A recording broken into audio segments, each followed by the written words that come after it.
Well, good afternoon, and thanks for joining us. This is Andrew Williams Jr. Today is December 13th, 2020, and we're about 5:06 p.m. on the West Coast. I have with me Mr. Michael Rendler from the E7 Architectural Studios.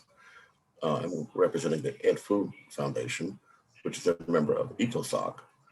We're providing the opportunity for Mr. Rendler and his group to make a presentation at the Committee on the Status of Women event.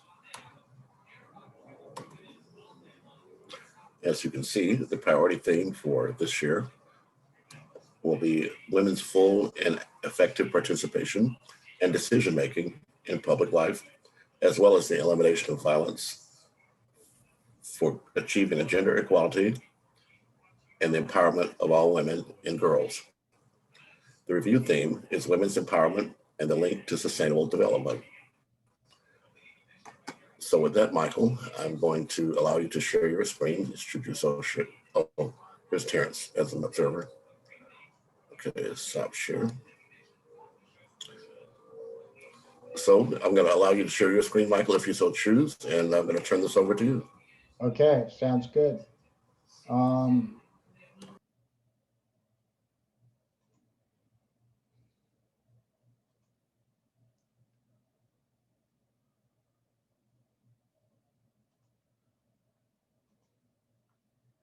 You see that okay? You're on mute, Andrew? Not yet. I don't. You haven't started. Now it's starting. Yes. Okay. Now I do see it. Okay. So it's a really short form, right? So I don't know if we're going to have time later to expand on this. And I kind of wrote it pretty quickly, so there's probably a few typos in here. But first, the name of it is Watts Rising with Virtual Community Action Planning. They give you 10 words. So that's going to be the tagline.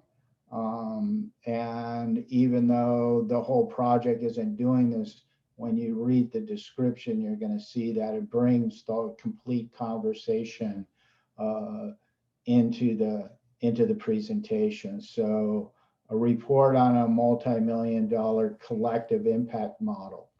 So this is the United Nations terminology where you bring multiple stakeholders together to deliver an effort using grassroots processes for how what-if analysis and life cycle cost assessment could be executed in Watts, California to measure the SDG impact on a population of 57,000. While $1 billion rebuild of public housing projects sets new decarbonization solutions as case study for what community engagement looks like as an economic engine. So this idea is, they only give you 100 words. So it basically now everything's on the table. Then it asks you what other, so these are basically hashtags, right? So they're setting up for a parallel event topic. So if someone wants to say, okay, these are the ones on technology, these are the ones. So moving out a little bit, okay, then this is the next screen. Okay, so these are the ones that I know are totally affiliated with this implementation. So in Watts specifically, through the Watts Clean Air and Energy Committee, there's 3 women that are really the leaders of this movement. One of them, Jackie Padejo, who I sent a request if she could be on the line. I don't know if she's going to be able to be on the line or not. So climate justice, technology, migration, aging, girls, young women, economic empowerment and justice, faith, religion, education, child marriage, traditional practices, poverty, freedom, participation, peaceful, inclusive society, environmental conservation, protection, and rehabilitation. So these are the ones that are part of this application, okay? And then the next piece of it is going to be down here. What is your NGO? Now this, we're going to have to get Sheldon to, if you will, sign off on it, because I probably don't know everything that Sheldon's doing with. Oh yeah, well that's part of what we'll do on our part. Okay. It's Sheldon that's the ECOSOC member. Yep. So he'll be introducing his organization. If you choose, you can just focus exactly on what your group is doing. Yeah, well, in the application, it says, what does your NGO currently do in these areas? So what I want to say is that then this pushes the whole narrative up to the state of California through this NGO participation. So the state of California Strategic Growth Council is a partner in the project over 5 years, addressing the development of eco-village with development projects across agencies and multiple cities in the state of California. So this then brings the whole narrative. And again, they limit you to how many words you can have in this narrative. But then this is the part where the whole state of California using carbon tax credits, all of those TCC grants now are on the table because this is a TCC project, Transformative Climate Community. So now you have the whole decarbonization conversation for the state of California and their roadmap. And that's going to bring you into what the biodiversity model looks like, and which we've talked about, the governor's executive order for the alignment of these agencies as far as the number one asset of the state of California being the environment itself and the protection of that environment. So this idea would then be able to link the entire decarbonization, carbon tax credit, economic development model, and how you actually get the grassroots community to plug into it. So my hope is that we can say, starting with the consortium idea of subject matter experts actually being able to manage this type of implementation and truth to power narrative with the housing authority, which will bring HUD to the table, which will bring the other 3 HUD projects into this narrative. So that's the idea at this point. So let me go to the last one.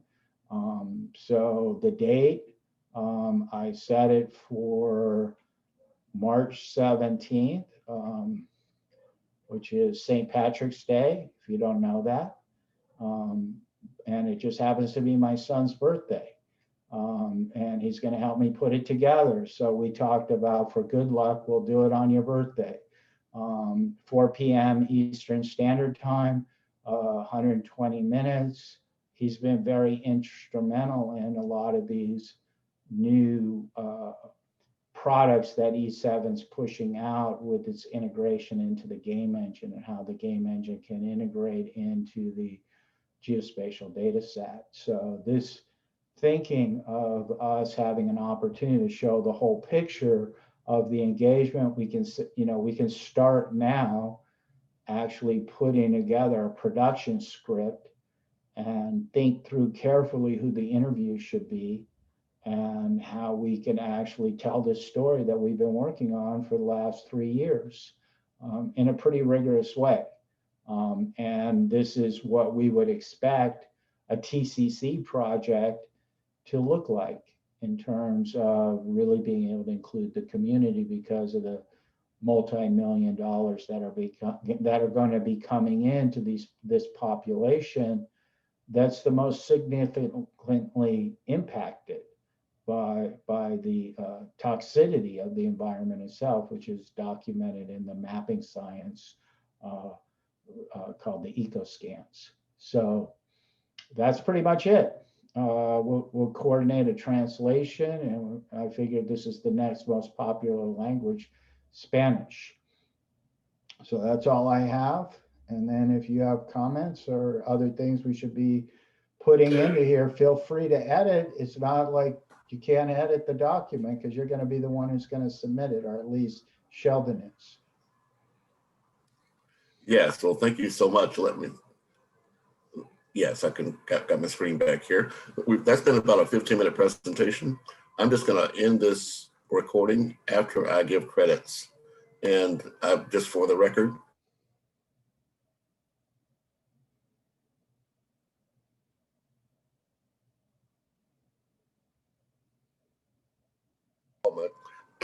much more than 3 years. In fact, I would say at least 5 years. And even I would have to go so far as 20 years, because this is actually a continuation of a think tank collaborative that began for me with Global Business Incubation in 2000, and further with the Bermuda Encounter think tank in 2010, but then in 2015 with the Encounter think tank. And